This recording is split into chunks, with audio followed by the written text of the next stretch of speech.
Hello, welcome everyone. Good morning to everybody in Canada. Good evening to everybody in India. Hope everybody is doing fine. Thank you so much. Hello, Dr. Manjuri. Pranam Archana ji, Haribol Madhufai, Jai Shri Krishna Kajal Ben. Good morning, Gary. Good morning, Dhruv. I hope everybody is doing fine. And we'll wait for a couple of more minutes before we get going. Jai Shri Krishna Meda.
Jai Shri Krishna Sonal. Namaste, David. Good morning, Tash. Good evening, Suresh ji, Swati. Namaste, Swati. Hare Krishna, Neeraj ji. Hare Krishna, Bela. Hare Krishna, Parul. Namaste, Dr. Anita. Namaste, Hari Kumar ji. Jai Shri Krishna, Pallavi ji. Dr. Vasudha, Namaste. Avinash ji, Namaste. Jai Shri Krishna, Nipa ji. We welcome you all, and it's exactly 9 o'clock here, so we will start our program. I welcome you all. Namaste, Sharmila ji.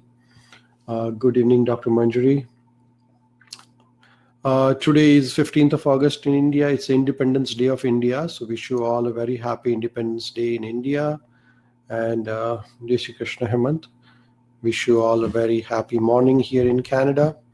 And we will get going. Hi, Swapnil. Good morning, Swapnil. Good evening to you. Sonal, thank you. Aarti, good morning, Aarti ji. Good evening. Good evening to Suresh ji also. Sarash Chandra ji, Hare Krishna, Sarash Chandra ji. So we will today begin our chapter number 16 of Bhagavad Gita. We are 2 steps away from completing the Bhagavad Gita. So 16, 17 and 18 chapters. So we will get going. Today, before we begin, we will recite invocation or Mangalacharan prayer. The prayer is on your screen. Hope everybody can hear me, everybody can see me. Is the sound and the picture clear? Then we'll get going. Is the sound clear? Just type yes in your chat box if you can hear me. Yes, perfect. Thank you so much. Thank you. Thank you. Thank you.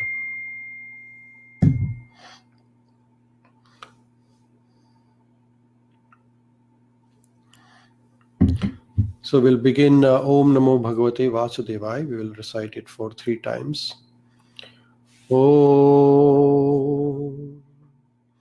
Namo Bhagavate Vasudevaya. Om Namo Bhagavate Vasudevaya. Om Namo Bhagavate Vasudevaya.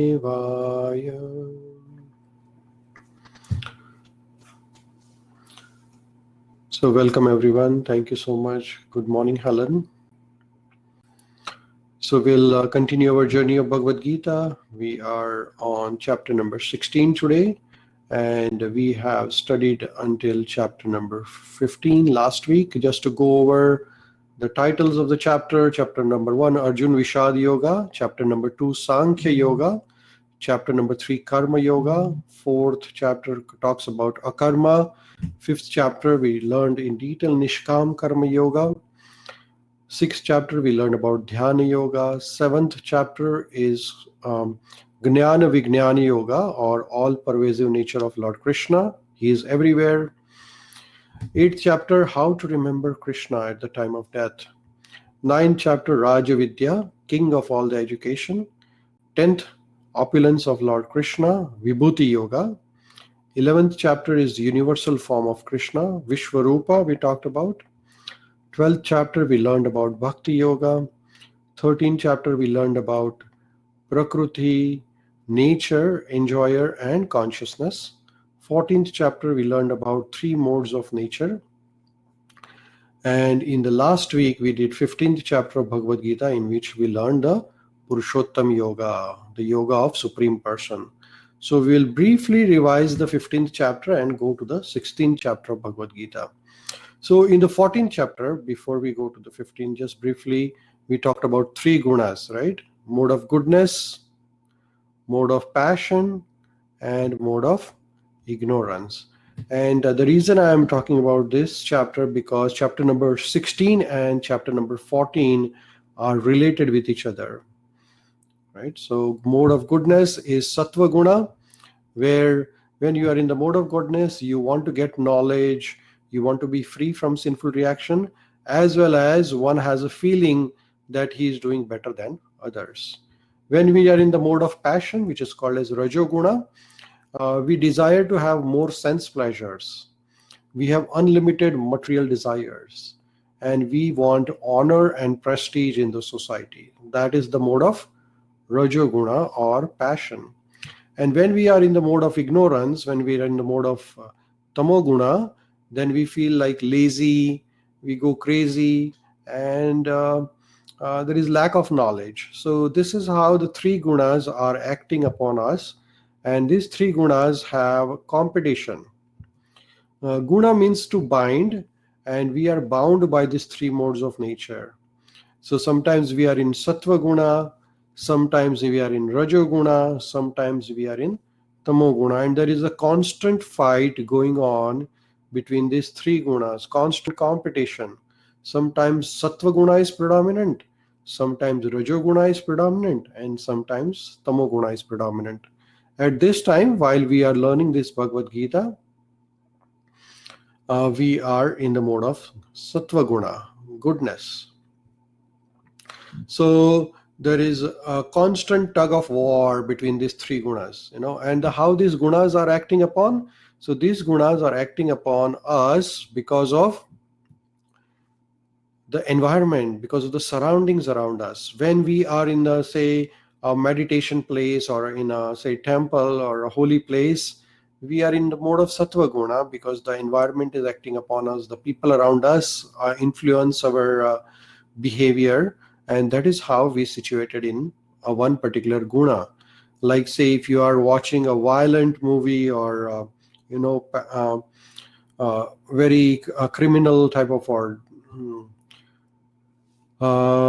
suspense movie or something like that, then you enter into the mode of passion and then into the tamoguna. So all gunas are acting upon us because of the environment, because of the surroundings upon us, how we are trained, how we choose, what we choose to do. and that is what decides our nature.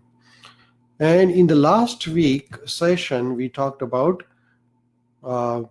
yoga of the Supreme Person, Purushottam Yoga. And here we learned about the creation. We learned about that there is a material world and there is a spiritual world. And the material world is this present world in which we are living, and this is called as Bhautik Jagat or material world, and it is exact replica of the spiritual world. So there is a world beyond this current existence, which is called a spiritual world. Now, what is the difference between the spiritual world and the material world? So whatever we see in the material world is exactly reflection of the spiritual world. So you can see that there is a big banyan tree, which is mentioned in Bhagavad Gita. The material world is compared with the reflection of the banyan tree. So there is a banyan tree, which is the spiritual world, and the reflection of this is the material world, which means that whatever is service in the spiritual world becomes enjoyment here in the material world.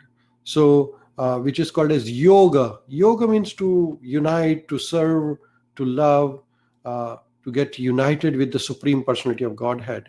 And how we can unite with the divinity?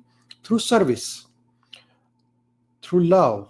We can unite the divinity through love and service, which is reflected in the material world, exactly opposite of that. So whatever is service in the material world, which is called as yoga, becomes bhoga, means enjoyment. In the material world, everybody wants to be the enjoyer. Nobody wants to be servant. Everybody wants to be the master in the material world. While in the spiritual world, everybody wants to be the servant. We want to serve others in the spiritual world. So everybody is serving Supreme Personality of Godhead in the spiritual world. While in the material world, everybody wants to be served. I don't want to be a servant. I want to be a master. And that is the mood of the material world. In the whatever is love in the material world, in the spiritual world, becomes lust in the material world. So exactly opposite. Love and lust. Love means to serve, to care. Like mother loves a child. So mother loves, serves, and cares for the child. That is real love. And she's not expecting anything out of it. She just wants to serve the child. But the reflection of that is the lust. Lust is to enjoy, to bhoga. Nothing about others, everything about me. So we can see that the material world is exactly replica of the spiritual world. And we learned this in last 15th chapter, or last week in the 15th chapter of Bhagavad Gita, where the material world is reflected in a water of a desire. So this material world is sustaining because of unlimited material desires. So we have a desire of making certain amount of money, or achieving certain target, achieving certain position. And because of this, we are in the material world. The day we decide that I do not want to enjoy any more material things, because material is temporary, and I am a spirit soul, I am a spiritual person. At that time, our existence becomes spiritual. And that is what Lord Krishna has explained us in detail about the material and the spiritual world. Now with that, we will go to the chapter number 16. Chapter number 16 is called as Divine and Demoniac Natures. Now, within all of us, as you may know, that sometimes people like to help others, and sometimes the same people, same person wants to harm you, or wants you not to progress in your life, So that is the nature. And sometimes we are divine, which means godly nature, and some people have this demoniac nature, asura, sura and asura.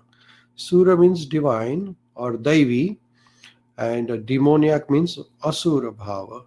And we are going to learn about this existing within our material nature. So Lord Krishna talks about divine and demoniac nature of the material world. And in 16th chapter, 1st to 3rd shloka, Lord Krishna talks about divine qualities. And there are total 26 divine qualities within all of us, to less or more extent. Some of us have one quality more than other quality, and these are called as divine quality or Daivi Prakruti. Daivi means divine, Prakruti means nature, and if we have all these 26 qualities, we become divine person. But we need to have these 26 qualities in full, then we become divine. So what is the divinity, and how can divinity develop within all of us? That is what Lord Krishna is explaining in Bhagavad Gita. So I want to welcome those who just joined. Dattatreya ji, Dilip ji, Ghazala, thank you for joining. So we are going to learn about divine qualities, how we can develop these divine qualities, what are these divine qualities, and what will be effect of these divine qualities if we have them in full detail. So are you all ready to jump into the chapter number 16? If yes, just type yes in your chat box. Are you all ready to learn about divine qualities? And do you want to develop these divine qualities in you? Absolutely. Perfect. Perfect. Yes. So these divine qualities will make us understanding what is required for us to make our life spiritual. These are the qualities which Lord Krishna is explaining to Arjuna, that, hey Arjuna, these are the 26 qualities which will make your life perfect. If we have these qualities, then we will be really happy from inside and out. So let's learn this quality one by one and how we can develop them. One thing is about learning those qualities, and second thing is that to development of these qualities within our life. So let's learn first shloka. So here, first shloka, Lord Krishna is telling to Arjuna, Shri Bhagavan Uvacha Abhayam Sattva Samashuddhir Jnana Yoga Vyavastitihi Dhanam Damsa Cha Yagnascha Swadhyayastapa Arjavam. So here Lord Krishna is talking about divine qualities, and he's first describing some of the divine qualities, and then in next two shlokas he continues, and total 26 qualities Lord Krishna is describing here. Now, why do we need to know about these qualities before we go dive into it? Because these divine qualities are suitable for us to get spiritual happiness as well as for the liberation, for the moksha. If we really want to get out of the cycle of birth, disease, old age and death, then these divine qualities are required. These are favorable for our getting out of the journey of birth, disease, old age and death. No matter how hard we try to be happy in this material world, there are lots of problems and sufferings. If somebody might say, I do not have any problems at this time, those problems are waiting for us to be faced. They will come, if not now, in the future. And every body has a disease. Everybody, So maybe you have a diabetes, blood pressure, heart disease, lung disease, or any other serious diseases existing on the planet. Old age is one of the disease. Old age is a suffering, actually. People, if you see in the old age, they are not capable of doing their daily activities sometimes, So, and then comes the death. Death is a painful phenomenon. Nobody wants to die. And as well as birth, when we are in the womb of mother, we are actually in a dark cavity, a dark well. And as soon as the child comes out, the child starts crying because he feels relieved that, oh my God, I'm coming out of this dark well from the mother's womb. So, and then child has to go through the school and finding the job and problems. So this is a cycle of birth and death, birth and death, birth and death. We had a wife in the past life, we have a wife now, and then in the future. We have children in the past, we had children, now we have in the future, also will have children. So how long we want to go through this cycle of birth, disease, old age, death, birth, disease, old age, death, and how long do you want to change these bodies? So Lord Krishna is telling to Arjuna, hey Arjun, if you are in the mode of goodness, then you will develop these divine qualities. And then these qualities are suitable for liberation. If you have demoniac qualities, about which we are going to talk, then those qualities are not favorable for liberation. So here, first quality, Lord Krishna is saying, Abhayam Sattva Samashuddhir Gnana Yoga Vyavastiti Dhanam Damsavscha Yagnascha Swadhyayas Tapha Arjavam. So first one he is saying is fearlessness. Abhayam. Abhayam, fearlessness means what? Fearlessness does not mean that doing unnecessary heroic things like jumping from the height or something like that. Fearlessness means complete surrender. When we are completely surrendered to Krishna and we say, hey Krishna, you are the one who is going to protect me, and if you are protecting me, nobody can touch me, nobody can harm me, nobody can do anything wrong with me. So Rakhe Krishna Mare Ken, Mare Krishna Rakhe Ken. So here we have complete dependence on Supreme Lord's mercy and conviction that Paramatma, which is the super soul, is within all of us. He is there within you, within me, within all of us around, and he will protect me.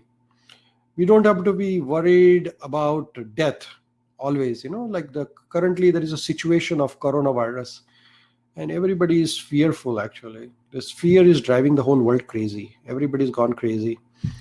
I mean, we have to take precautions. We have to wear masks. We have to use the gloves or use the sanitizers, and we have to take all the precautions. But that does not mean that we become fearful. We are taking all the precautions, and now it is all up to Supreme Lord who is within me, Paramatma. Last time in 15th chapter we learned this, that Paramatma is there within all of us. And when I look upon you, I say namaste. When I say namaste, I am paying respects to Paramatma within you, super soul within you. There is Paramatma within all the living entities, in the insects, in the birds, in the reptiles, in the human beings. Paramatma is everywhere. So here, Abhaya means complete conviction that Paramatma, which is the super soul, will protect me always, and I am dependent on his mercy. So that is Abhayam. Abhayam is nothing about material fearlessness. Abhayam does not mean you go crazy and you remove your mask and remove your gloves and go out in the jungle. It doesn't matter. It doesn't mean that. Abhayam means that you do whatever work you are supposed to do, whatever the duties you are supposed to do, and just do your work properly and completely dependent on Paramatma. Second thing is Sattva Shama Shuddhi. So first quality, Lord Krishna, which is Abhayam, which is describing is Abhayam. Second is Sattva Shama Shuddhir. Sattva Shama Shuddhir means purification of one's existence. So the purpose of human life is purification.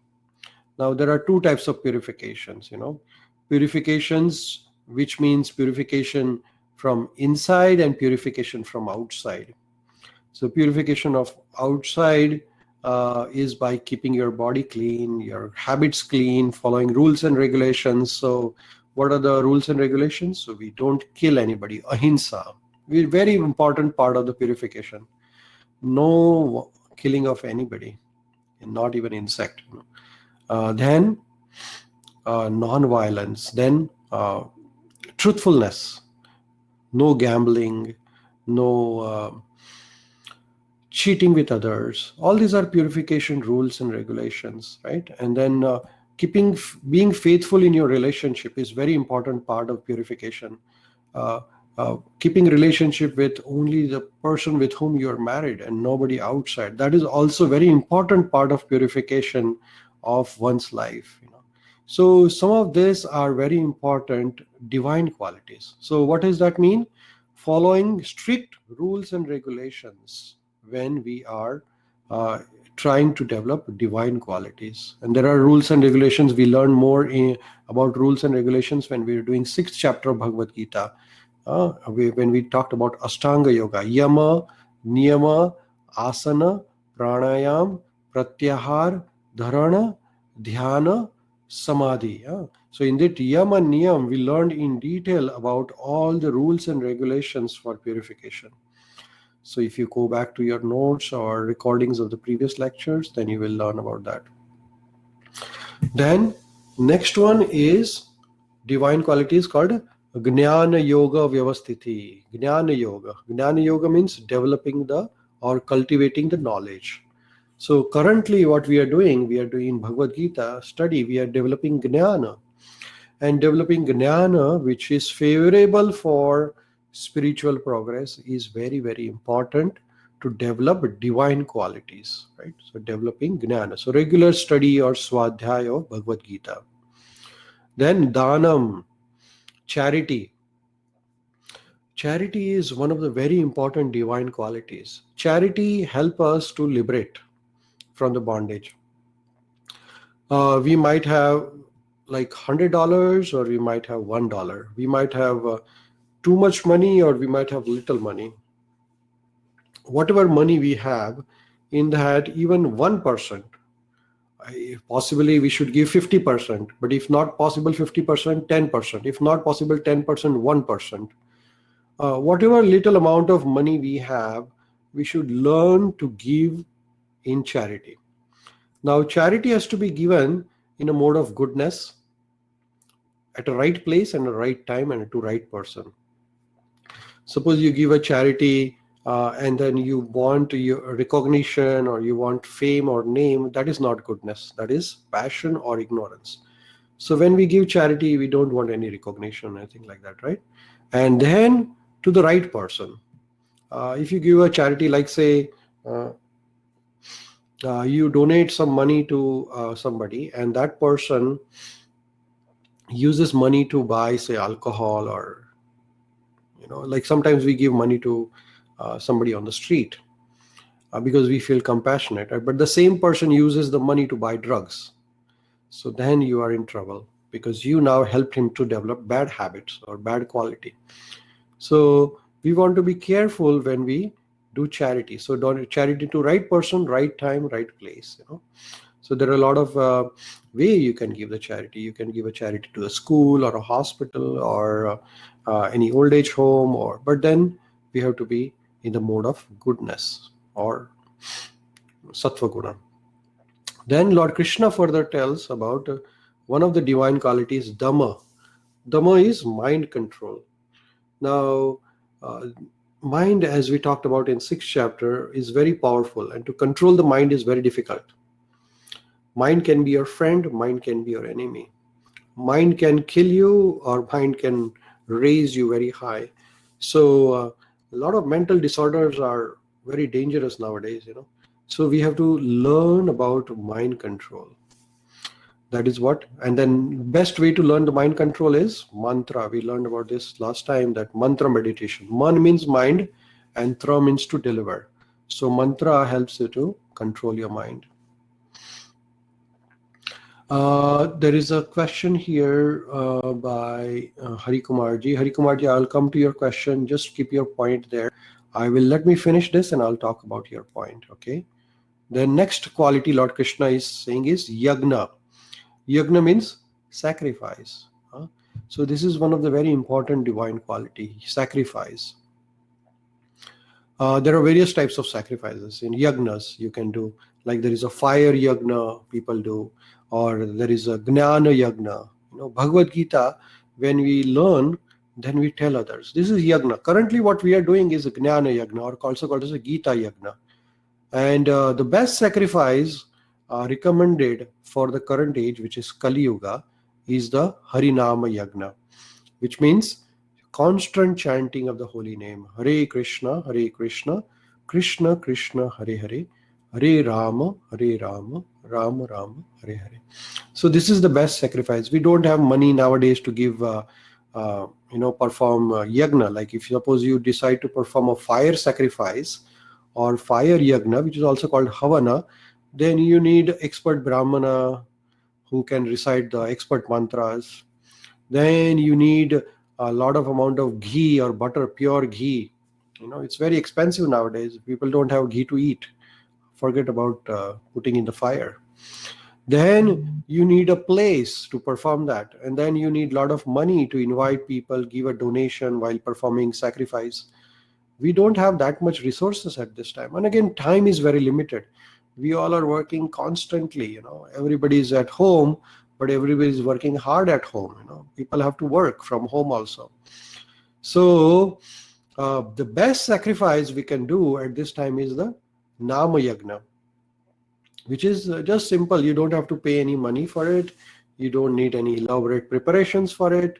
And just chant the holy name, Hare Krishna mantra, Hare Krishna, Krishna Krishna, Hare Hare, Hare Rama, Rama Rama, Hare Hare. So that is the best sacrifice for the Kali Yuga. Then the next one is Swadhyaya. Swadhyaya is study of literature. So Jnana and Swadhyaya, these are related. Jnana means getting more knowledge, and Swadhyaya is to go over it, like say once we are done with this chapter of Bhagavad Gita, I will sit down by myself and learn from Bhagavad Gita more so that I can build on it. So that is very important divine quality. Then tapaha, austerity. Now tapa means voluntarily taking austerities, So like say Ekadashi day. Ekadashi day is the 11th day of moon cycle. And on this particular day, as per the Vedic culture, we fast. If Ekadashi day is the fasting. So every 11th day of the moon cycle. So twice a month, we do fasting. We fast from grains. We fast from any of the food other than, like, if you feel like eating, then you can eat fruits. Or at the most, you can take yogurt or milk if you are a vegetarian and not vegan. But no other food. Most likely you are requested to fast completely, but if you cannot fast completely, then you can do fasting by taking just fruits or minimal eating, So like that is the austerity, tapa. So getting up early in the morning is also austerity. Doing yoga, meditation, all these are tapa, austerities. So this is a divine quality. And the last one for Arjavam, simplicity. Now, simplicity means no duplicity, no politics. Whatever you have in your mind, just express it. Don't try to politicize or try to make it duplicity and just make it look nice, but you don't feel like, So no making show of it. Whatever is in your heart, just tell to person right away. Now you can see that these are only 9 qualities we have discussed. Now it is very difficult to develop all these qualities. So how do we develop it? Now fearlessness or abhayam, sattva samshuddhi, jnana, danam, dama, yagna, swadhyay, tapa, arjavam. If you individually try to develop these qualities, then it is difficult actually, because then it will take whole lifespan to develop one quality at a time. However, the simplest process which Lord Krishna has described in 12th chapter of Bhagavad Gita and also in the 9th chapter of Bhagavad Gita is Bhakti Yoga. When we have Bhakti Yoga, when we are situated in Bhakti Yoga, all these qualities develop automatically. And I'm going to explain you how. When we are practicing Bhakti Yoga, we are practicing how to be dependent, how to be completely surrendered to Krishna, right? So abhayam. Now we are surrendered to Krishna. So abhayam is there. I have a conviction that if Krishna wants to protect me, nobody can touch me. Sama sattva sama shuddhir. In bhakti, there are 4 rules and regulations, basic rules and regulations that you follow this so that your existence. This is a part of bhakti yoga process. So what are the 4 rules and regulations? No meat eating, no gambling, no intoxication, and no illicit relationship. So these are 4 rules and regulations. If you follow these 4 rules, then your purification starts automatically. Gnana yoga, bhakti yoga involves study of Bhagavad Gita, Srimad Bhagavatam, and it is part of the process. Danam, charity. When we are following bhakti yoga process, we give in charity. We give it to some worthy cause, like feeding the people. One of the program which we run here in Thunder Bay is called Food for Life program. What we do? We cook the meal, offer it to Krishna, make it prasad, and distribute prasadam. And every year we distribute about 15,000 people prasadam here. So this is a part of the process. Bhagavad Gita, Bhakti Yoga includes danam, charity, prasadam distribution, or distributing knowledge of Bhagavad Gita. All these are part. Best yagna or best dana you can do is gnana. So that is best charity actually. So if you take a Bhagavad Gita and gift it to somebody, that is the best charity. But better than that is you learn Bhagavad Gita and tell somebody about it. So that is also charity. Then Dhamma, mind control. You do mantra meditation. Every day I do japa. So when you do japa, mind is automatically controlled. Then yagna, sacrifice. Swadhyay, tapa, simplicity. All these are part and parcel of Bhakti Yoga process. So if you start following Bhakti Yoga, then the divine qualities develop by itself. But the proportion of divinity depends upon how serious you are in Bhakti Yoga. If you are show bottle Bhakti Yoga, then these qualities will be less. But if you are serious about progress in Bhakti Yoga, if you every day get up early in the morning, follow your rules and regulations, and study Bhagavad Gita, do meditation, do japa, do fast on Ekadashi day, and help others. Try to make others' life sublime.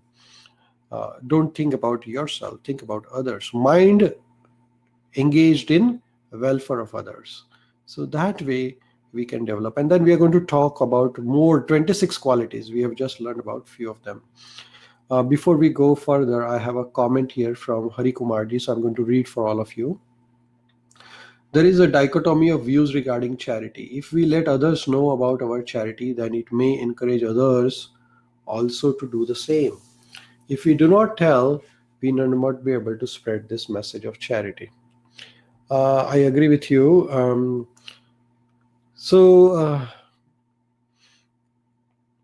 To tell others about the charity is good, but there are ways you can do it in a very nice way. It depends. First of all, to give is very important, and then also important is how do we give it. So whatever is your motive, it makes that particular charity in that mode of nature. If you are in the mode of sattva guna, that is sattva charity, passion, or rajoguna charity, and tamoguna charity. Depends upon the intention of the person. So let's go further with the next part of this divine qualities. So further, Lord Krishna describes to Arjuna, hey Arjun, now I'm going to describe you few more divine qualities which you can develop it by process of Bhakti Yoga. And what are those? Ahimsa satyam akrodhas tyaga shantir apaishunam daya bhuteshva aloluptvam mardavam hrir achapalam.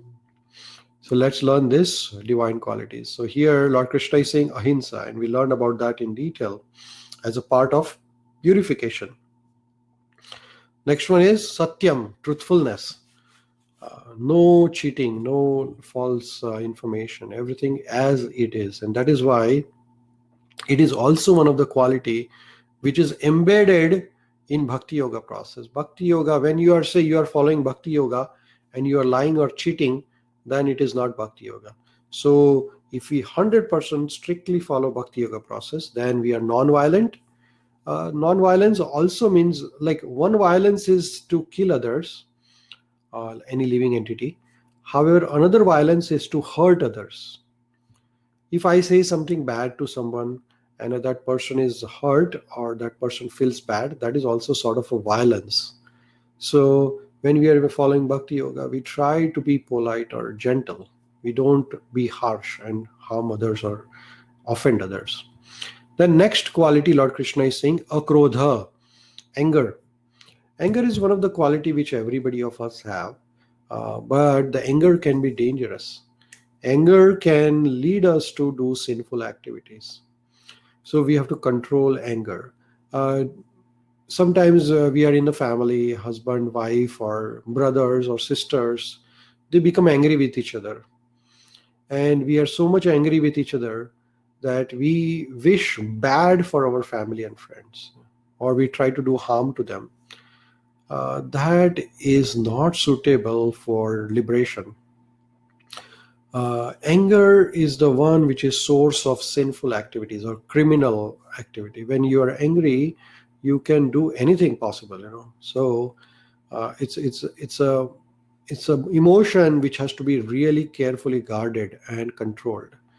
We can be angry at certain time, like, say, if a child is doing something wrong and child is not listening, and we know that that is harmful for this child. Yes, then we can become angry for certain time, not always angry. Some people angry for no reason, like very small thing, and they will become angry. So that is not justified here. Like, one of the example is from Ramayana. Hanumanji, when he went to Lanka, he became angry to Ravana, and he burned the Lanka of Ravana. However, Hanumanji became angry because Ravan was not ready to give Sita back to Lord Ramchandraji. So here there was a issue of adharma. When somebody is harming your family members or friends, you're justified to be angry. If somebody enters my house and starts hurting my family members, I'm justified to be angry. But to be angry for no reason is not good. And anger also, it increases your blood pressure. So it is not favorable for your healthy life also. So anger is one of the things which we have to control. If you really want to be divine, you want to develop divine quality, but at the same time you are angry for no reason, then your life is of you won't get the success in the bhakti yoga process. So anger has to be very well controlled. When you become angry, just think about slowly and think in your mind, what will I achieve by becoming angry? If I become angry and I hurt other, then that person also will become angry. When there is an argument between husband and wife, we think that this person is becoming angry because that person is in the mode of passion or ignorance. But let me maintain my mode of goodness, and the time will go. And once the time is subsided, that particular anger moment or uh, conflict moment has passed away, then you talk to that person very nicely and say whatever you wanted to say. But when there is a argument phase, don't become angry, otherwise it's not suitable for divinity. The next one is renunciation, tyaga. Now tyaga means, I see there is a comment by Surekha on anger. uh, she says that angry people are very comfortable on themselves. It is opposite side feeling about anger. I couldn't understand, Surekha. uh, uh, Angry people are comfortable on themselves. If you want to type a little bit more about it or explain a little bit more, then I can elaborate on it. But anger in general is harmful. Anger, all the crimes, all the sinful activities, they happen when you're angry. So just try to stay away from anger as far as possible. Anger is required, justified when it is situation of dharma versus adharma. Otherwise, you don't have to be angry for no reason. Tyaga. Tyaga means renunciation. Now, tyaga means giving up. Now, renunciation is very difficult.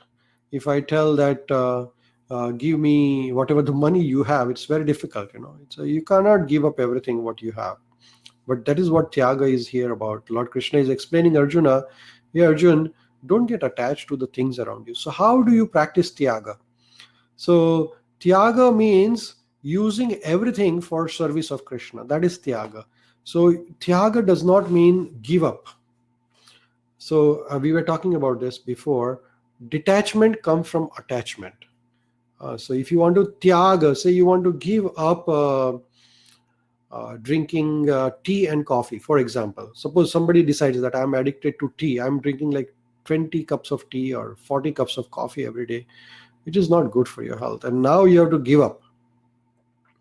Now to give up, you have to get attached to something. Detachment comes from attachment, right? So now you have to find out what is that which suppose you decide, okay, now I'm going to drink hot water instead of hot coffee.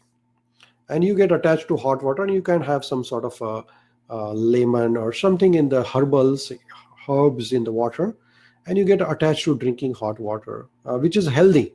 So now instead of drinking tea or coffee, now you're attached to drinking hot water, and you are detaching as well as attaching. So to give up or to have a tyaga, one has to be attached to performing everything, using whatever we have for service of Krishna. So suppose I have this microphone, I use the microphone to telecast the message of Bhagavad Gita. I have a laptop or a computer, I use it for reading Bhagavad Gita, preparing presentations on Bhagavad Gita, or communicating about positivity. You have a social media, you want to give up the social media, but instead of that, giving up the social media, you can use same social media for spreading positive message. So renunciation is coming from using it for service of Krishna. So that is tyaga. I have a comment from Surekha, and I'm going to come back to this comment as soon as I'm done with this, Surekha. Just give me a few minutes. The next one is Shanti, tranquility. Shanti means be self-contained, tranquil, and whatever we have obtained through our hard work, be satisfied with it. That gives you tranquility. Then Apaishunam. Apaishunam means aversion to fault finding mistakes in others. Always we try to find fault in our family members, friends, relatives. And when we try to find fault, we try to prove, oh, we are better than you. I'm better than you because these are your faults. I do not have these faults. So when we try to fault find others, then actually we are one way or other envious to that person. And that enviness is not suitable for divinity. So aversion to fault finding is very important divine quality. Then Lord Krishna says, Daya Bhuteshu, mercy. Daya means mercy, and Bhuteshu means living entities. So mercy for all the living entities. Not only like some people say that we are not going to kill any humans, but we can kill chicken and fish and eggs and all those things, when we are merciful to everybody. Everybody has a right to live happily. Why should we take away somebody's life? Daya Bhuteshu, So be kind and compassionate to all the living entities. Then Lord Krishna is saying, Aloluptvam, freedom from greed. Greed is one of the quality or one of the nature of all the living beings. Everybody is greedy actually. To some extent or other. Somebody is greedy for money, somebody is greedy for honor, somebody is greedy for followers, somebody is greedy for prestige. Greed is everywhere. Greed does not mean just money. Money is one of the greed, but there are other types of greed as well. But this greed is not suitable. So how do we avoid being greedy? So again, if you want to get detached, you want to get attached.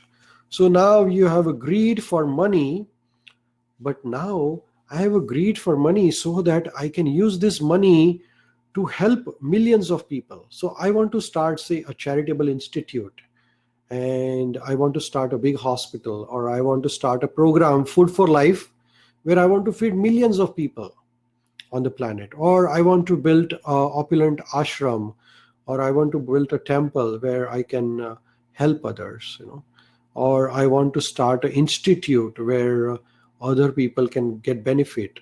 So if you use the same greed for positivity, to get rid of desires is very difficult. Greed is one of the desire. You cannot get rid of desires, but to get rid of desires, you have to connect those desires to the positive, to the service of Krishna, to bhakti. So when you use the same quality for bhakti, that becomes pure.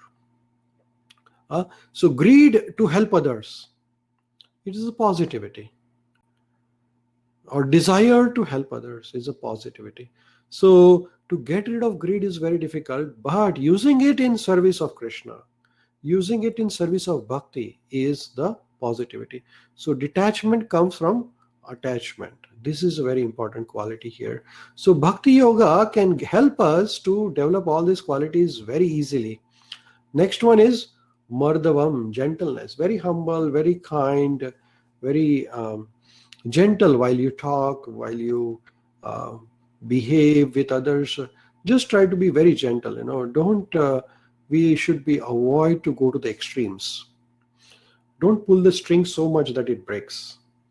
Very be gentle in such a way that our relations are maintained, as well as we tell the truth, whatever is to be said. So very gentle while we talk with others.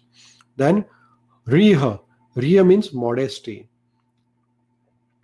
Modesty means not to do anything sinful, not to make or perform any abominable action, which is not suitable for. And then last one is for this shloka is achapalam, determination. Without determination, we cannot progress in any field in our life. So once we decide, okay, I am going to learn about Bhakti Yoga from Bhagavad Gita, and I'm going to make my life divine. If we follow Bhakti Yoga, all these divine qualities automatically develop, because we are following a process, we are following a protocol which is laid down in Bhakti Yoga.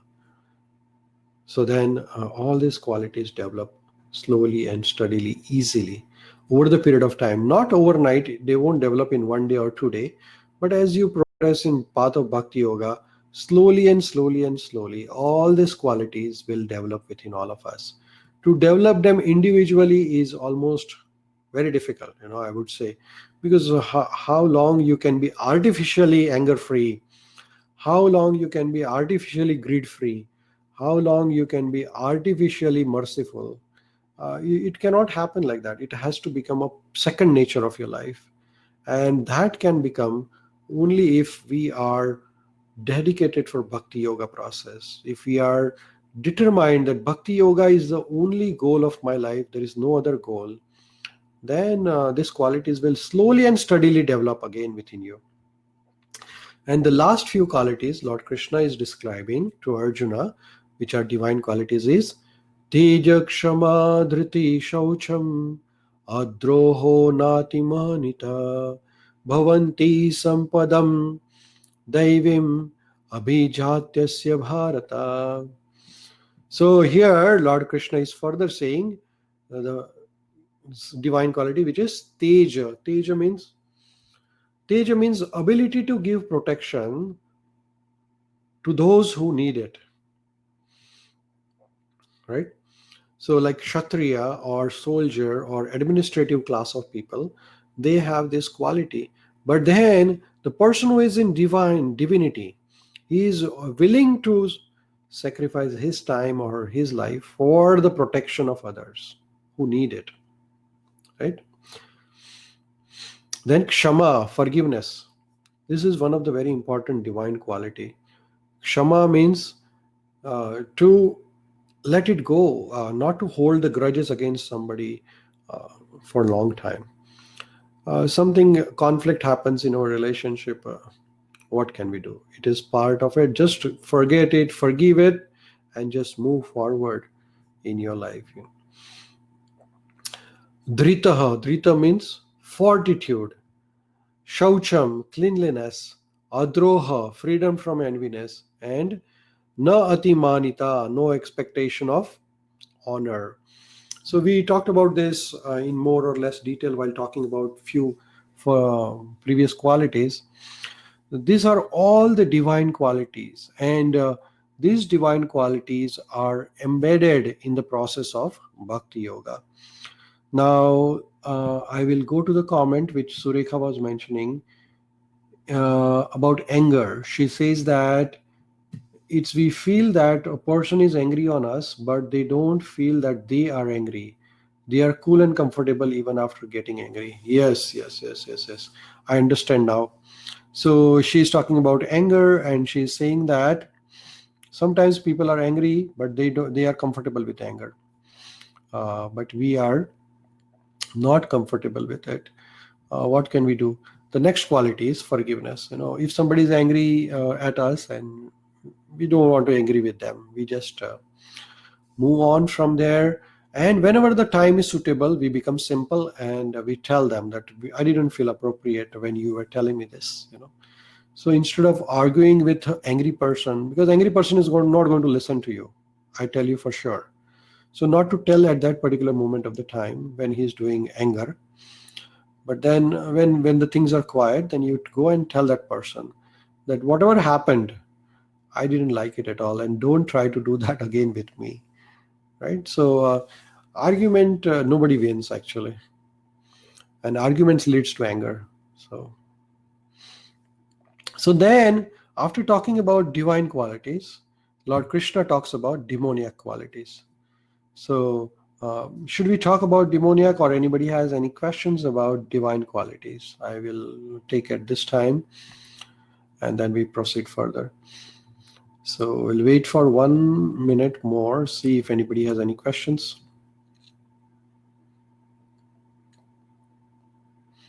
Okay, no questions at this time, so let's go further. Lord Krishna further tells to about demoniac qualities. So divine qualities are suitable for liberation, and demoniac qualities are not suitable for liberation. So what are the qualities which should if we have, we should avoid? Now, one warning here is that demoniac or asura quality, this knowledge is for applying to our life, not to judge others that this person has a demoniac quality. We all have these qualities in some or other extent.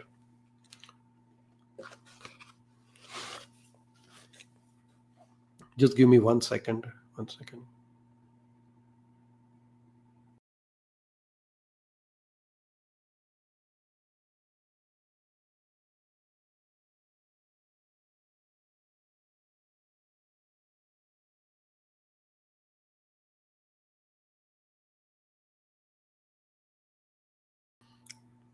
So we are going to talk about demoniac qualities, and Lord Krishna talks to Arjuna that these qualities are not suitable for liberation. So what he's saying, dhambo darpo abhimanascha krodha parushyam evacha agnyanam cha abhijatasya partha sampadam asurim. Asurim means the demoniac quality. So first one is, he's saying damba. Damba means pride. Pride is not suitable. Pride is, to understand pride is, pride means to make a show of whatever the knowledge or whatever the qualities you have. Some people have this habit of being very proud of themselves. But damba means having show business, just try to show more than what you are actually. Now, if you, some people make a show that they are advanced in the spiritual science, but then one way they are making show, another way they are not following all the rules and regulations of the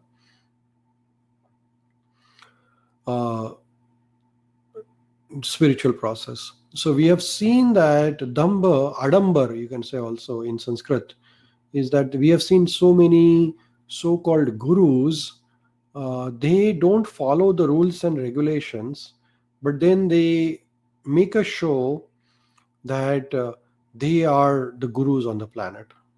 So that is called Damba. And externally, they might feel like, okay, they are very advanced because they dress like that, they behave like that. But then the purpose is to cheat others, and that is not suitable for liberation.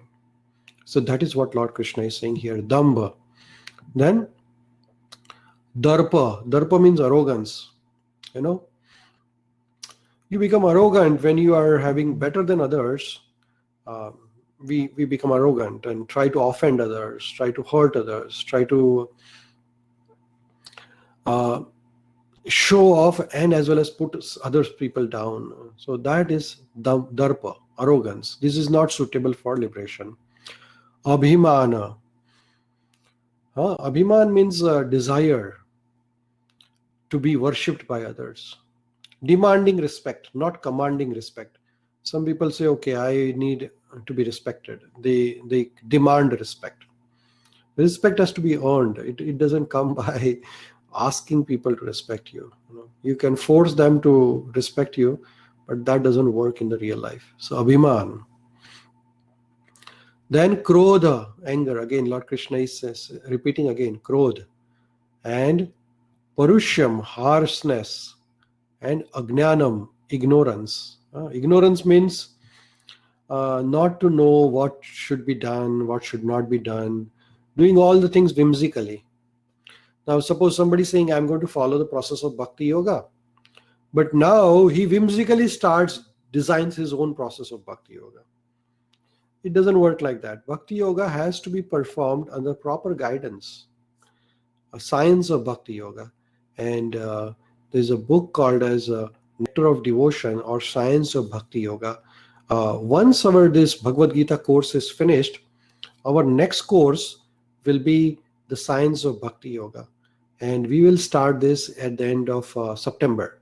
So those who are interested, I will send you the link in which we are going to learn about science of Bhakti Yoga, that how to exactly put Bhakti Yoga in our practice. So ignorance is not doing anything whimsically. There are rules, there are ways in which we can do bhakti, and that has to be learned properly through a proper scientific method. Otherwise, if you do jatomat tatomat, do whatever you like, it doesn't work like that. Okay, so these are the 6 qualities Lord Krishna is talking about. Then further Lord Krishna says, Daivi sampada vimokshaya nibandha asuri mata. So here Lord Krishna is saying, hey Arjun, divine qualities are conducive for liberation, while the asuri bhava, demoniac qualities, makes for the bondage. They bind you to the repeated birth and death. Further, Lord Krishna in shloka number 16.7 to 20, he describes more about demoniac qualities. And these are very important for us to learn about these demoniac qualities because we want to stay away from them. These are the ones which pulls us down, takes us away from Krishna. So what are those? Lord Krishna is saying, 16.7, Pravrittim cha nivrittim cha janana vidur asuraha na saucham na api charo na satyam teshu vidyate. So Lord Krishna is saying, those who are demoniac do not know what is to be done and what is not to be done. Neither cleanliness nor proper behavior nor truth is found in them. So people who have this demoniac nature, they do not act properly. Pravrittim cha nivrittim cha janana vidu asuraha. Such people, they do not know actually what is to be done. Here you can see that some people have demoniac qualities here. Here we can see that people are in the mud, they are without clothes, and these things are happening nowadays in the world. People are choosing the lifestyle which is not healthy, not happy. Do not know what is to be done and what is not to be done. People nowadays, I have seen, they sleep at 3 o'clock in the midnight or early morning, you can say, and they get up next day at 3 o'clock in the morning. It's unbelievable. I just can't understand how can you do that. So you sleep late night and you sleep most of your day, and then again they get up, they drink some coffee, tea, or alcohol, or whatever they have to do, and they see a movie, go to a club or pub, and then go to sleep again at 3 o'clock night and get up early again at the next day at 3 o'clock. So this sort of lifestyle people are following. People are having habits which are not at all suitable for. So they do not know what they're doing actually. They do not follow any rules and regulations, no shastras, no guidance for them.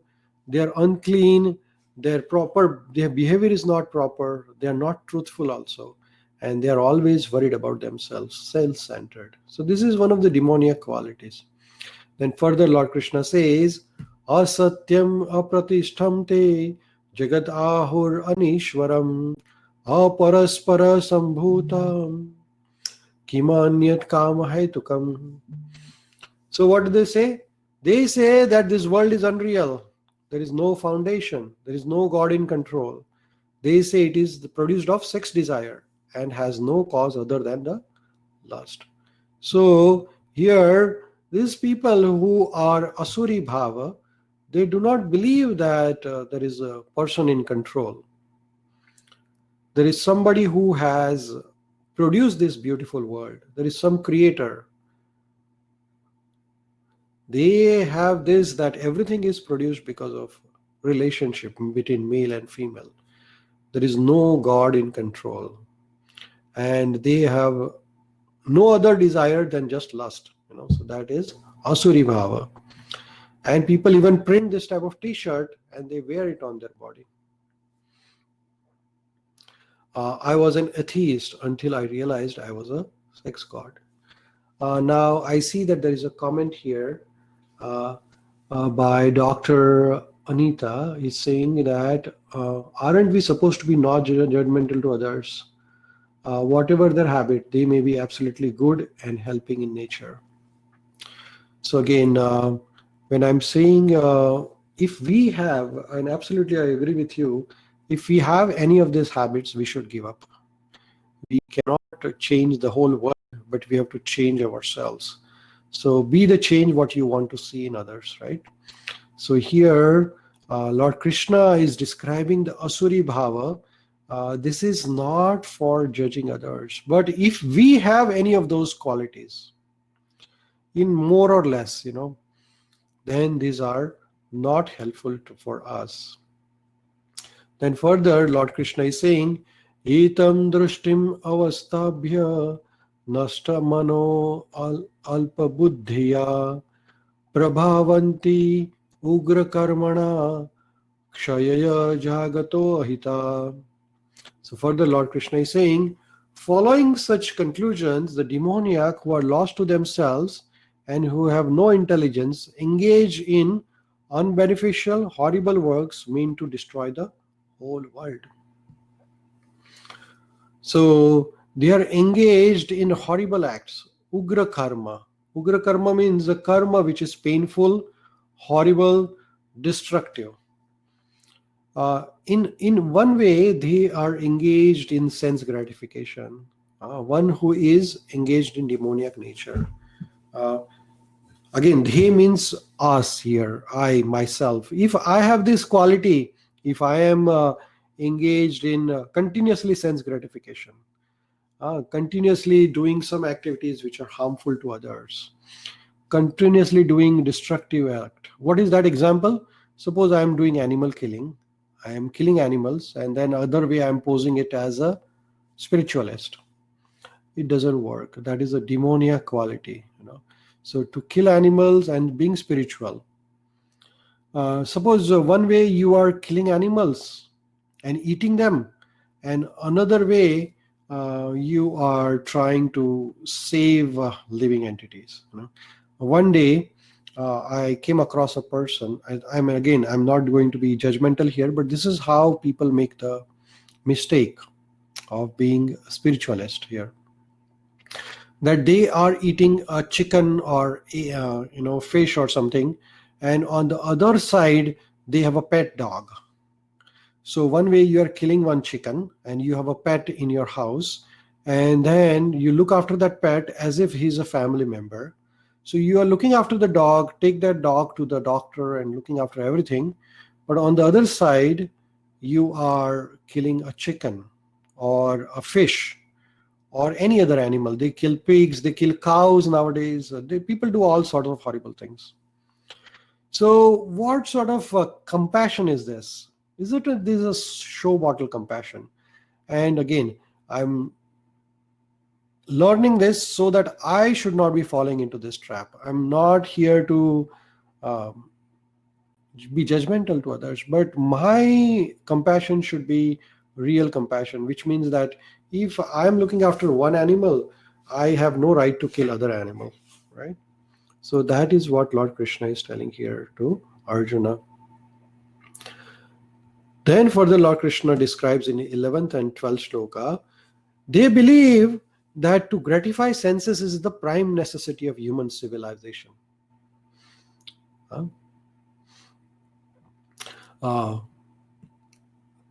When we are under the mode of passion and ignorance, then we have unlimited desire to enjoy the senses. And we do not believe in that. In that case, what happens is that we just say, this is the moment, I want to enjoy it, nothing else. There is no life after death, nothing, no karma, nothing. I just want to enjoy to the fullest extent. And in that sense gratification, then we become so much greedy that we start doing sinful activities. Until the end of life, the anxiety becomes horrible. Every moment you want to enjoy, every moment you want to have sense gratification, and then until we die, we want to have more and more and more. Lust, greed remains until we die. A person who is dying also wants to enjoy. And sometimes we have seen that people pray to doctors, request doctors, oh, can you give me a few more years? I want to see this. I have this plan. I have that plan. Because everybody has this plan of sense enjoyment till the end of the life. And they are bound by the network of hundreds and thousands of desires. And they are absorbed in lust and anger. And they secure the money by illegal means for sense gratification. Here you can see that in all these qualities, they do not worry. Whatever happens, I want to be self-centered. I want to enjoy my fullest extent. For that, we might have to cheat others. We might have to harm others. It doesn't matter to them. So that is the demoniac nature. And if I have this, I should be very careful about it.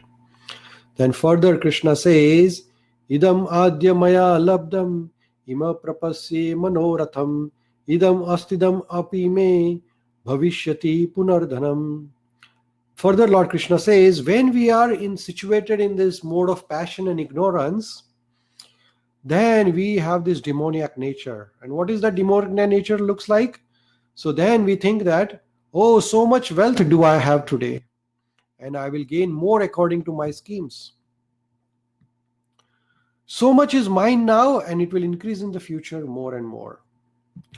So, idam adya maya labdam, idam prapashye manoratham, idam astidam api me, bhavishyati punardhanam. So here, when we are situated in mode of passion and ignorance, when we are greedy, when we are lusty, then we start thinking like this, that I have so much amount, and I have this plan, I have this scheme, and with this scheme, I will multiply my wealth. And then I have unlimited wealth. And then this continues further and further and further. I see there is a comment by Aarti, and I'm going to come back to your comment, Aarti ji. Just give me a few minutes. Let's finish this part. So this is called as the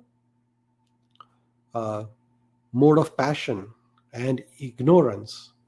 That no matter how much amount of wealth you collect, one day there will be a time when we will die, and all these billions and billions of dollars will be finished right here. When you came, you were empty handed, and when you go from this planet, you will go empty handed. But when people so much greedy that they don't give money to whom it belongs, even sometimes people don't pay salaries.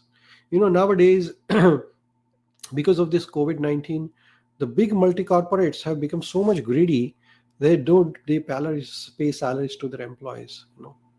They have a lot of money, they have tons of money, they don't want to give up the money to whom it belongs actually, and they want to accumulate. They say, oh, by this way we will accumulate more, and then we will increase more, more and more and more. These are demoniac qualities. And again, I do not want to develop these qualities. I don't know about others, but this quality will not be suitable for my liberation. Then what further Krishna says? Krishna says, Asumaya hatha shatrur hanishe chaparam api ishvaro aham aham bhogi siddho aham balavan sukhi. So Lord Krishna says, when we are in the mode of passion and ignorance, and when we have these demoniac qualities on our nature, then we say, he is my enemy and I have killed him. And my other enemies will also be killed. I am Lord of everything. I am the enjoyer. I am the perfect. I am the powerful, and I am happy. So when we are in the mode of passion, ignorance, then we think that, oh, I'm so better. I have defeated my competitors.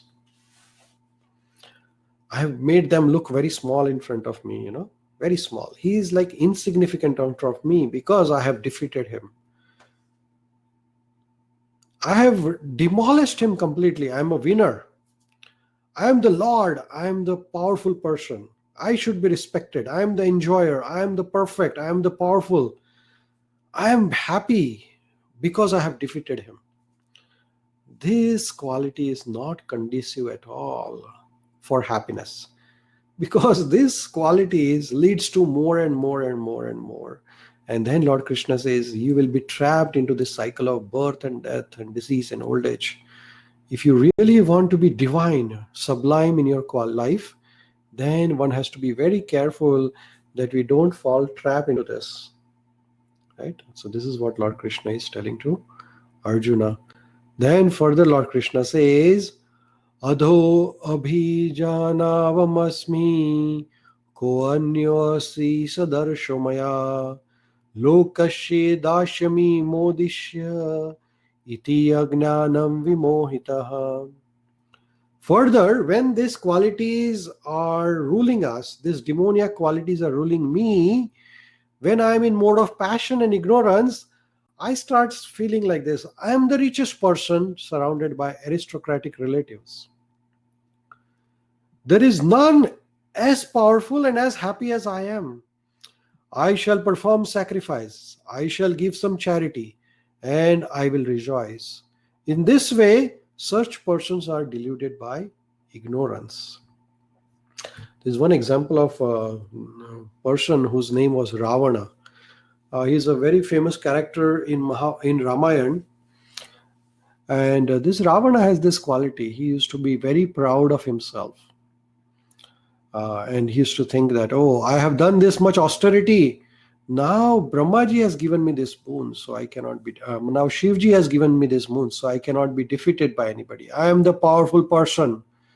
I can do whatever I want. I am the God. That is how people start, or one starts feeling when we have this quality of passion and ignorance. Rajoguna and Tamoguna leads to these qualities, while Sattva Guna, when we use it in service of Krishna, takes us away from these qualities. When we are in Shuddha Sattva Guna, following the bhakti, we think that we are the servant. I am very insignificant in front of Creator. Who are we in front of Creator? Creator has created such a phenomenal universe. I am not even a small part of dust in front of the Creator.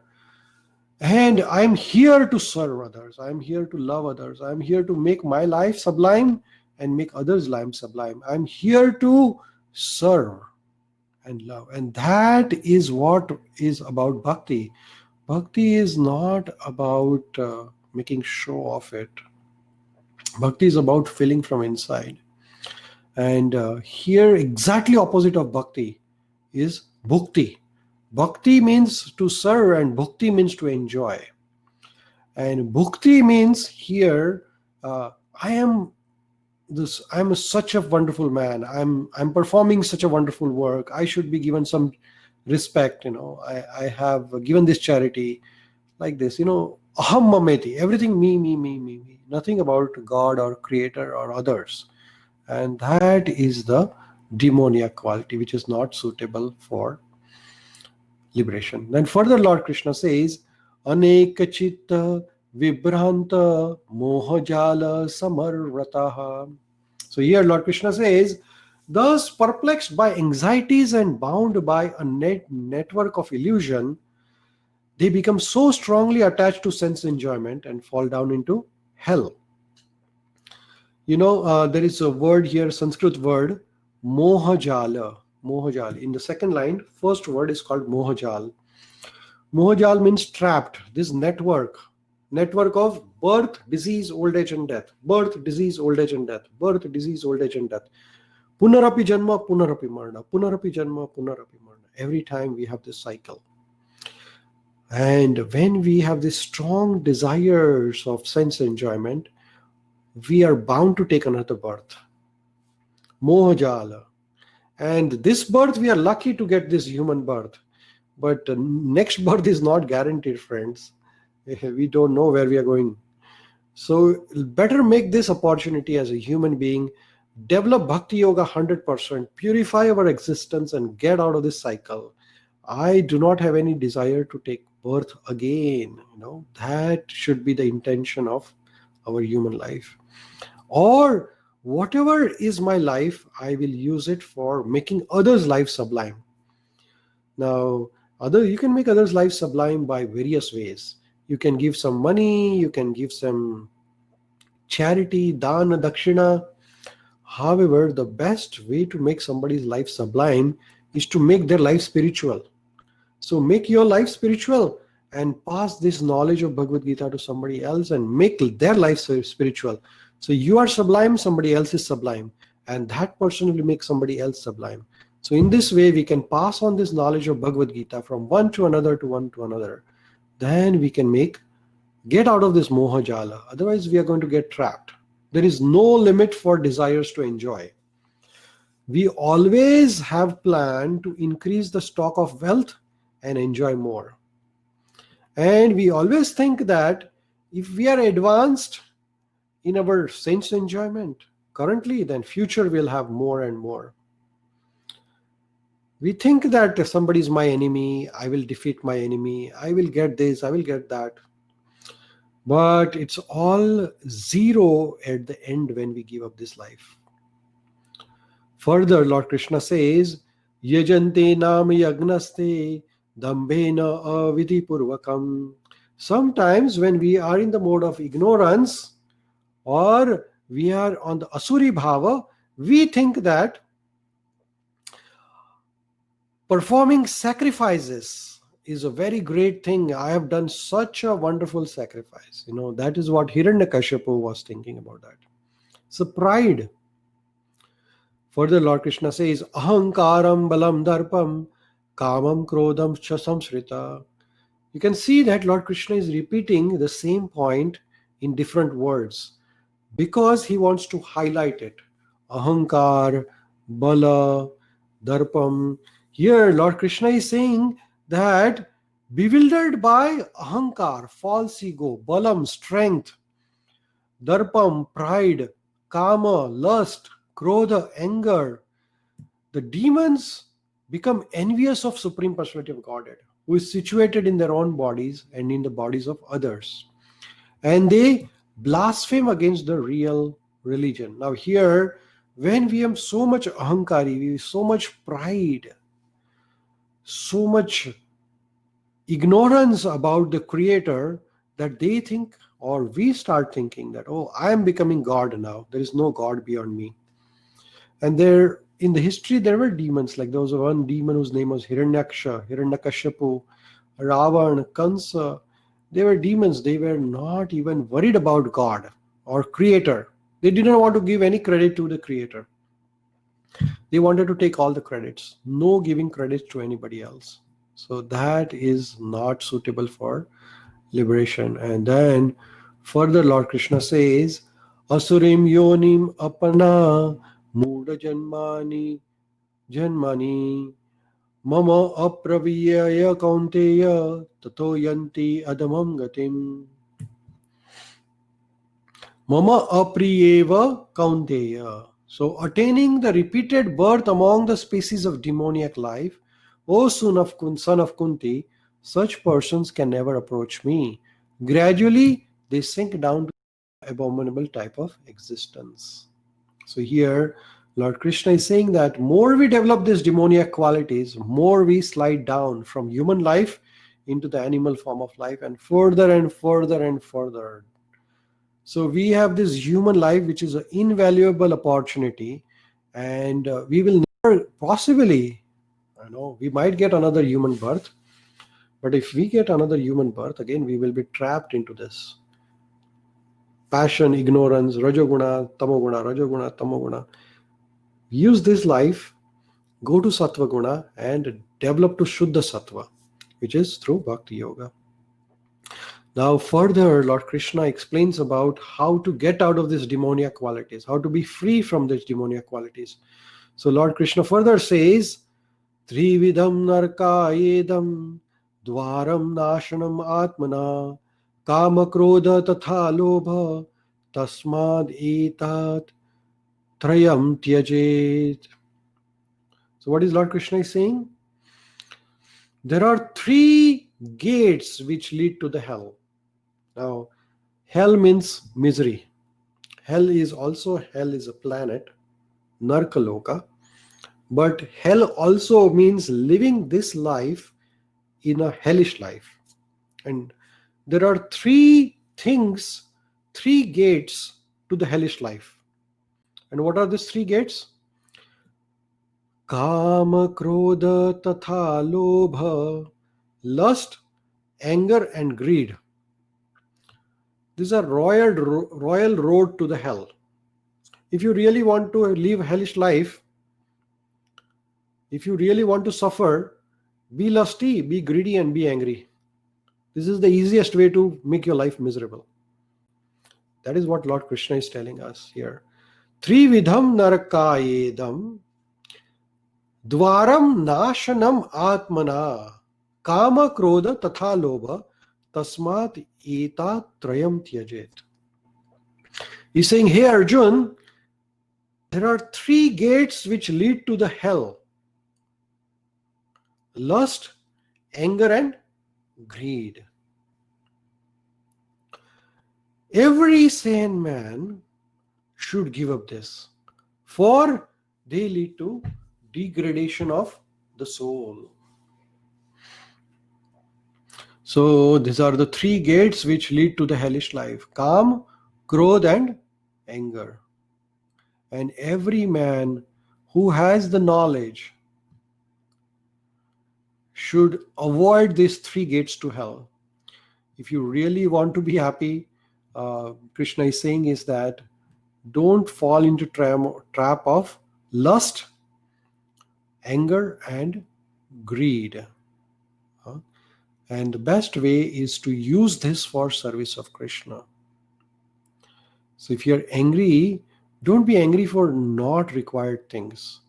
Don't be greedy for material things. I am greedy to serve others. I am greedy to help others. I am greedy to learn more about Bhagavad Gita. I am greedy to learn more about Bhakti Yoga. I will become angry if somebody will harm my family members or trying to hurt them. Otherwise, I won't be angry for myself. That's okay. If somebody is hurting some innocent person, I can be angry.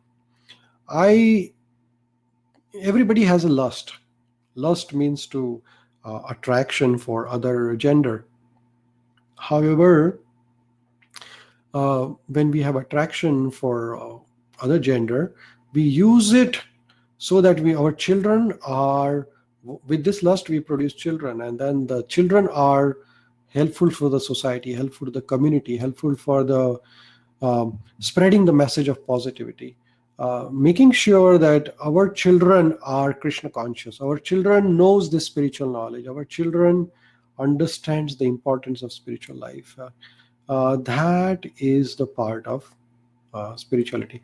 So spirituality is not only we become spiritual, but make our family also part of it.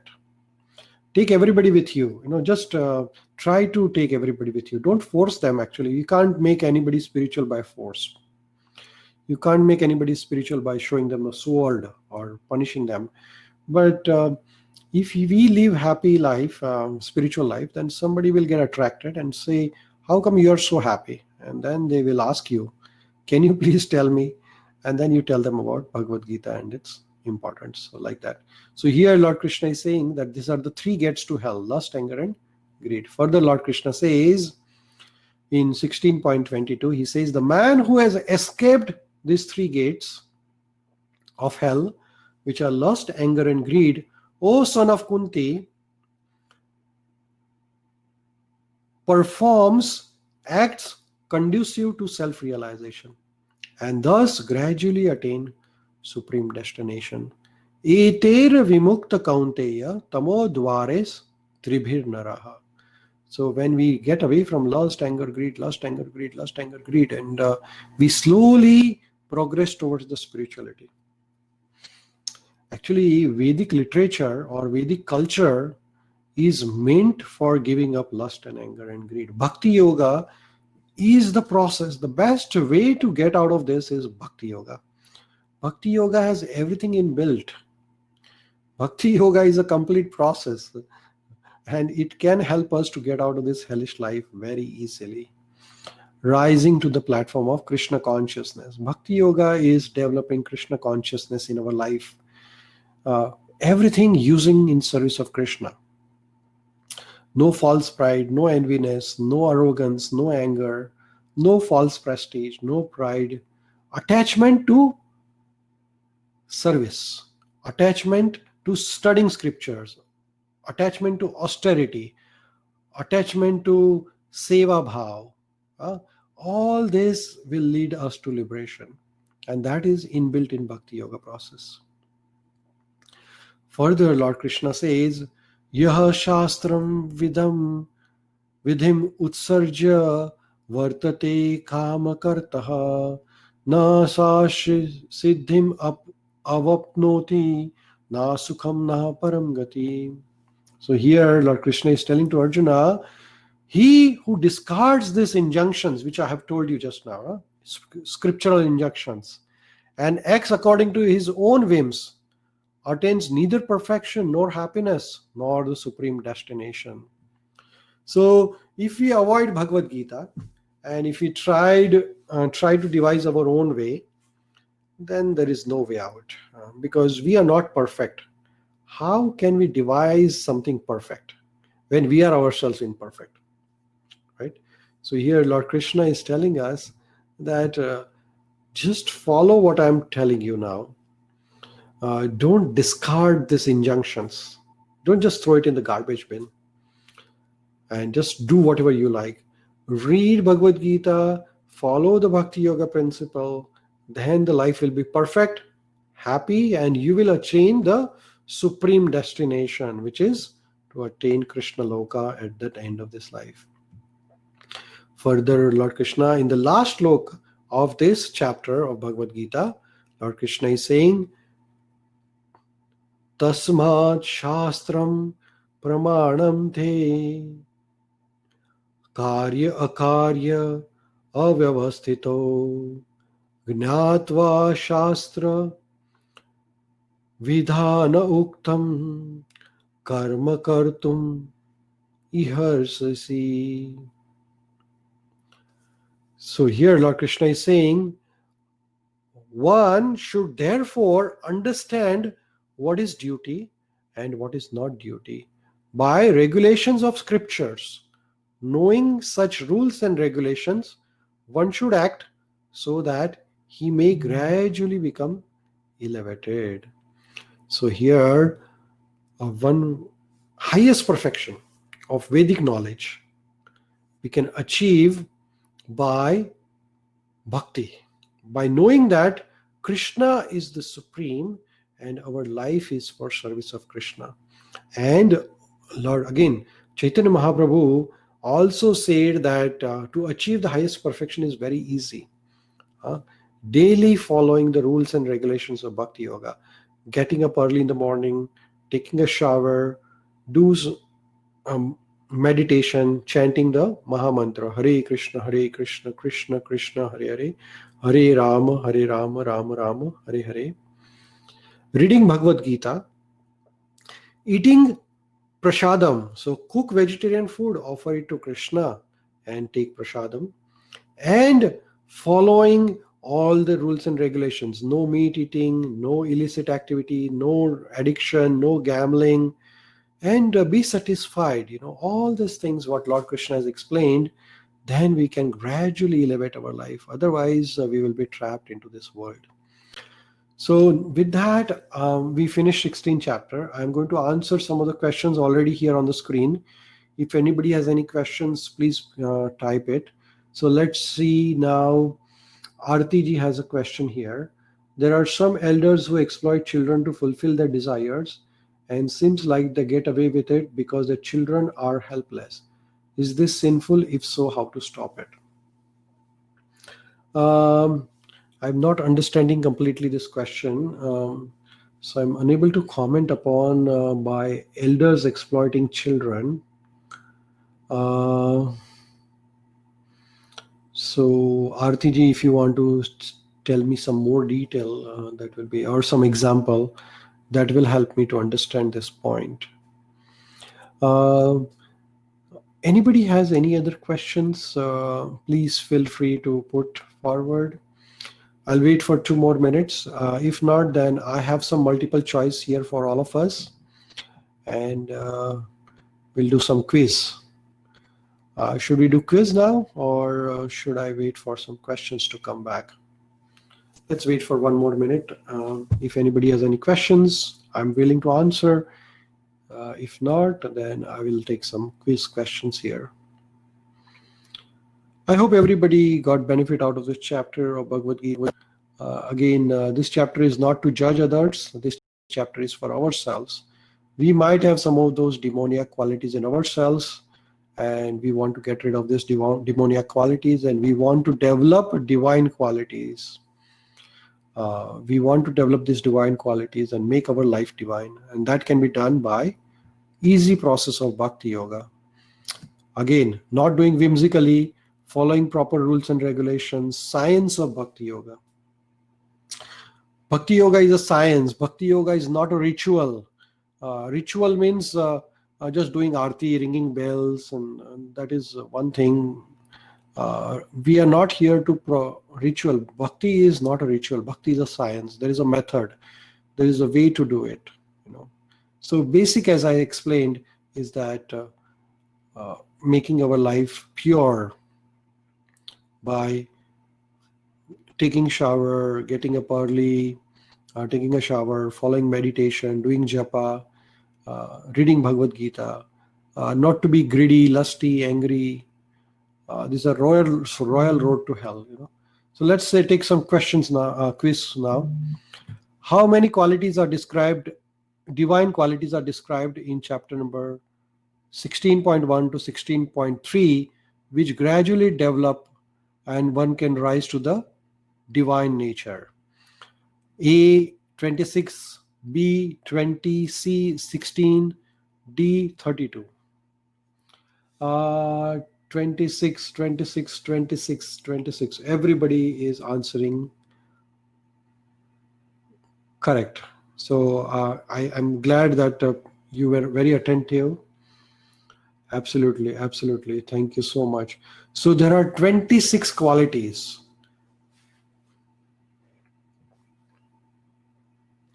Oh, I didn't mark it actually. That was a bullet point. But anyway, 26 qualities are the divine qualities. And if we become divine, imagine you have this 26 qualities in 100%. How beautiful the life will be, So, and the process of bhakti yoga can bring those 26 qualities within us. And now see, I have 26 qualities, and whomsoever I come in contact, when you touch electricity, your body becomes electricity. So the electricity starts flowing in your body. And then when somebody else touch your body, their body becomes electricity, right? Because electricity travels from one body to another body. Similarly, if you have divine qualities and somebody comes in contact with you, then they also develop divine qualities like that. Okay, the next question. The demons do not follow the rules for internal cleanliness, external cleanliness, both A and B, neither A and B. So demon means if we are under the influence of demoniac quality, then we do not know the rules for internal, external, both, or neither. Very simple. If we are divine, developing divine qualities, then we should have external and internal cleanliness, right? Absolutely. The answer is C. So what is the external cleanliness? So taking shower. Ideally, we should take shower at least 2 times a day, not more. At least 2 times a day.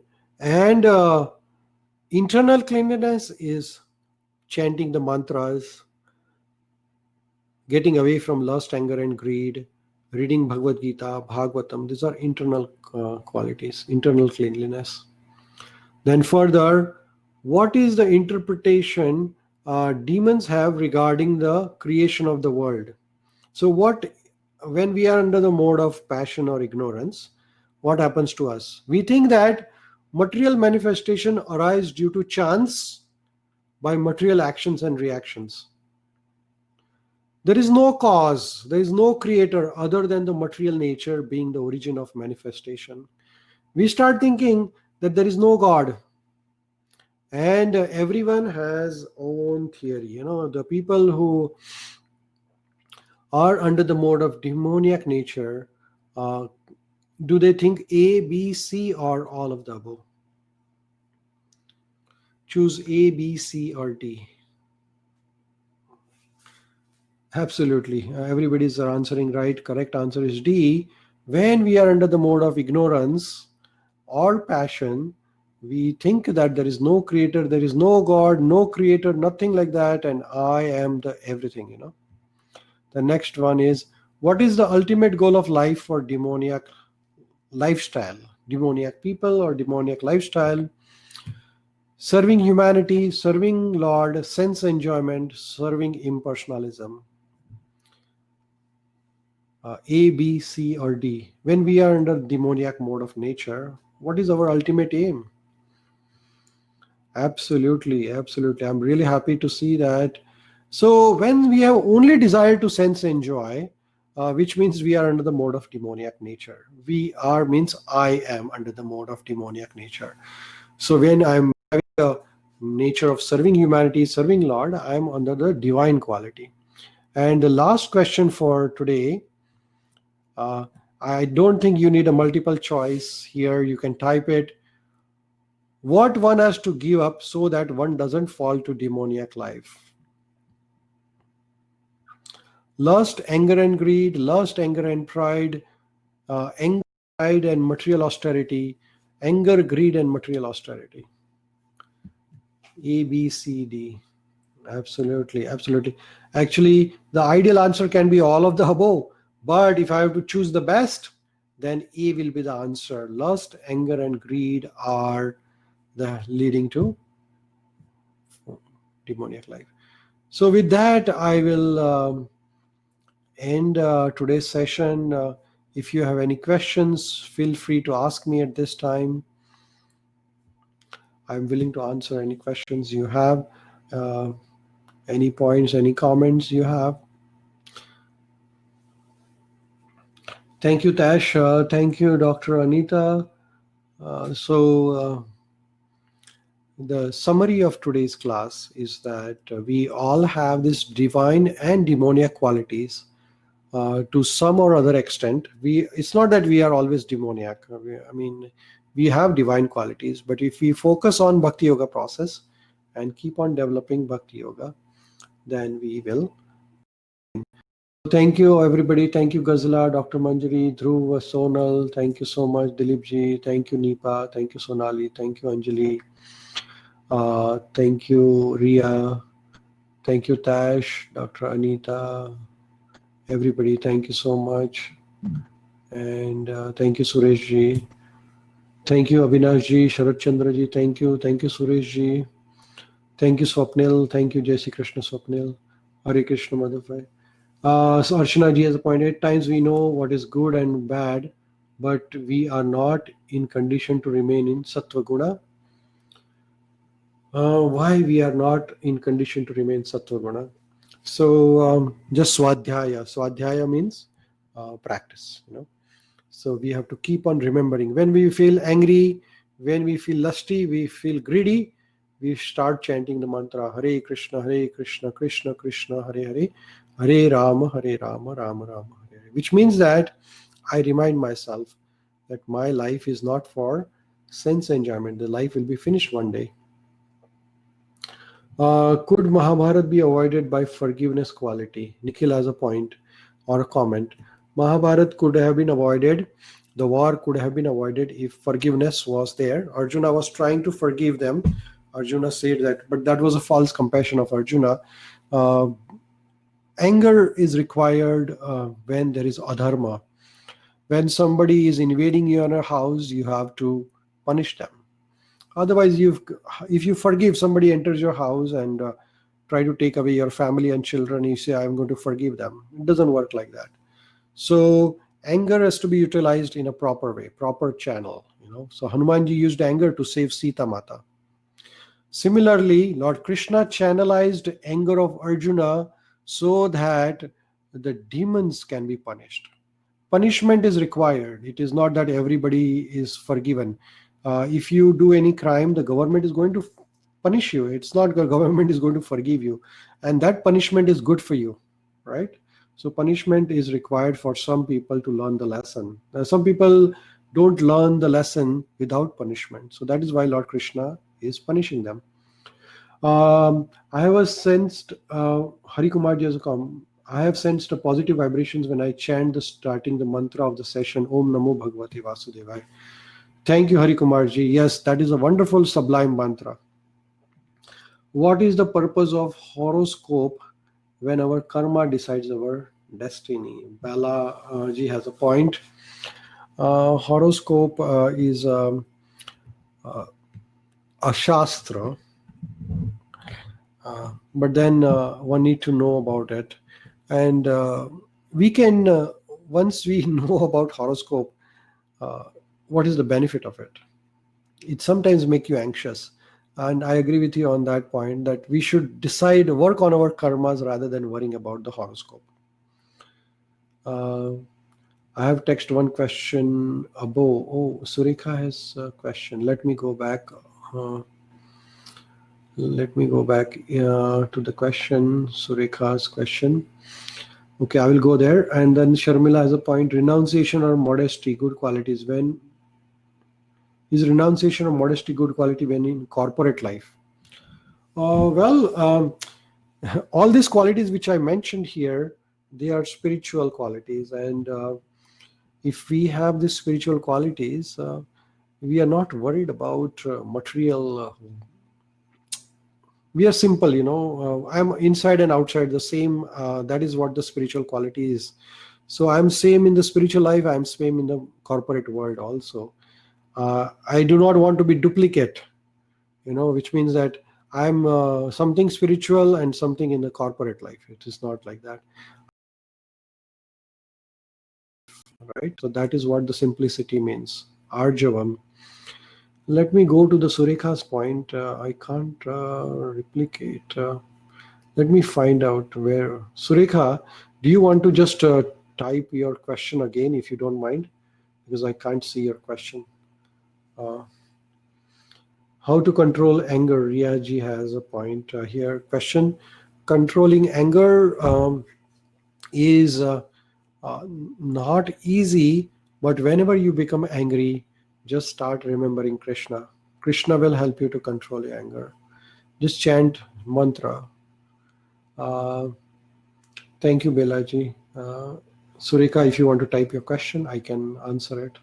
I'm sorry, I can't find your question here. There's so many things here, I just can't find it.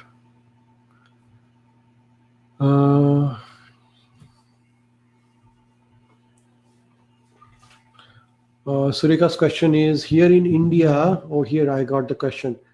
Here in India, during marriage, it is checked by family members that 36 gunas are matching or not, or both and also. Any comments? What are the gunas? What are these gunas for? Oh, here she is talking about marriage gunas. Okay, so we are not talking about astrology here. Those gunas are different. We are not talking about astrological gunas.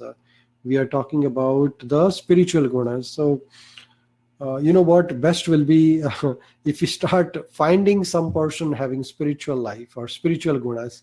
If all the astrological gunas are matching, like actually when they match those gunas, which means that they match those graha, nakshatra, and I don't know much detail about it, but I know a little bit because I got married.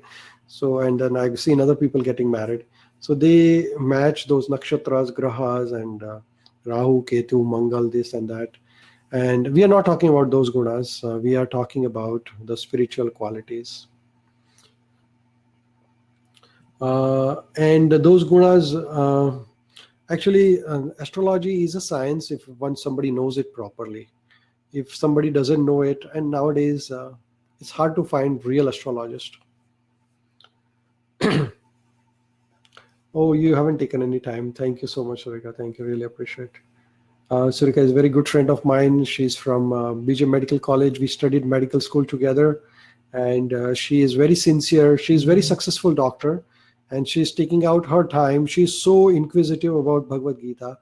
And she's so interested in it that every week, without mistake, from her busy schedule, she's taking out a time and coming here and participating in Bhagavad Gita and studying it so sincerely.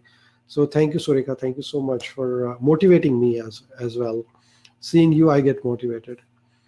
Thank you so much. We have so wonderful people. All of you are so busy and everybody is taking time and being part of this Bhagavad Gita session for so many weeks now. So I'm really happy to be with all of you. And if anybody has any question, I'm willing to answer your questions. I hope I didn't miss anybody's point while we are talking about this. Belaji has a point there. Thank you, Belaji. Thank you so much. Thank you, Hari Kumarji. Thank you so much. How many class left? Nipaji has a point. Only 2 class. So next is 17 and 18. And that's it. So 2 classes for Bhagavad Gita. Then at the end of September, then we'll start. We are starting a new batch of Bhagavad Gita in 3rd week of September. And I will send you a link in the Facebook group. I will send you a link in the WhatsApp group. And if any of your friends or family are interested, we will be happy to have them. That is starting in 3rd week of September. 26th of September, I think. We are starting a next batch of Bhagavad Gita. And then we want to start Science of Bhakti Yoga course, which we will start in September end or maybe October 1st week. I have some commitments in the month of September. Yes, those who want to repeat the Bhagavad Gita class can repeat again next course also. There is no restriction on it. Next month we have Festival of India coming up here in Thunder Bay, and Festival of Colors. So September 1st and 2nd week, my mind and body will be busy with the festival happening here. We will start everything in 3rd week of September again once the festival things are over. And the festival will be online on the Facebook, so you can watch the festival. I'll send you the link by email if you want to participate. Festival of India virtually from wherever you are. It's a phenomenal festival. We really have a good time. Every year we have thousands of people. We present wonderful music and dances of India, food of India, culture, Jagannath Rath Yatra we have. This year, because of COVID-19, we have this festival is like a drive-in festival, which means that we have a big ground. Everybody will bring their car. Everybody will sit in their car.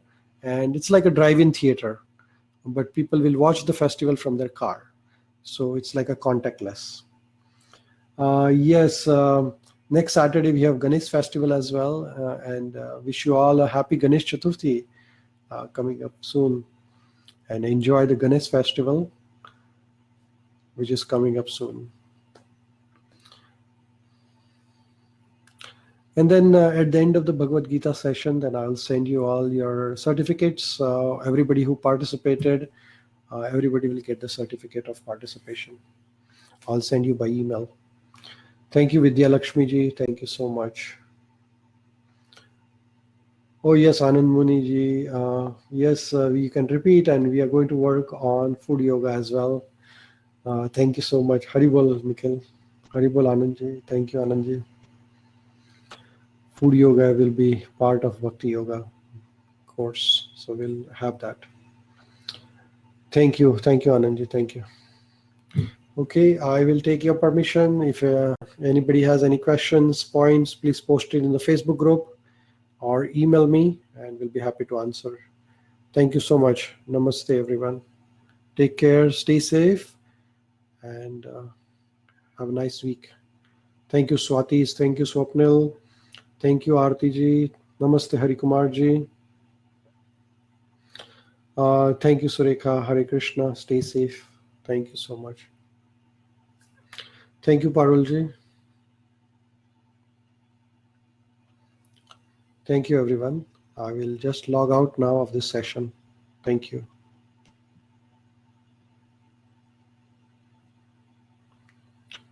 Namaste, Suresh ji. Thank you. Bye.